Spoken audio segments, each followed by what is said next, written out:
নমস্কার বন্ধুরা, আজকে দুপুরে খাবার নিয়ে বসে গেছি। দেখুন, গরম গরম ভাত, ডিমের কারি, এখানে এঁচোড়ের তরকারি আছে। এবার খাওয়া আরম্ভ করছি। দেখি কি রকম রান্না হয়েছে আজকে। প্রথমে এঁচোড়ের তরকারি দিয়ে খাচ্ছি।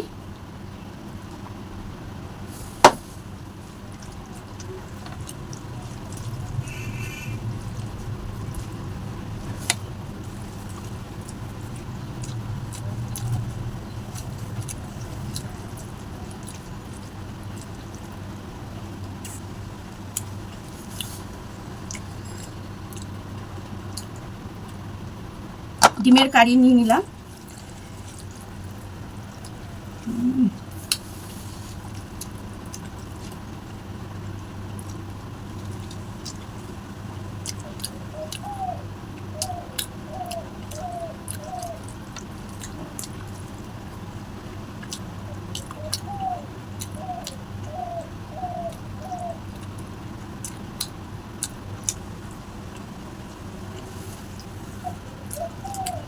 দারুণ।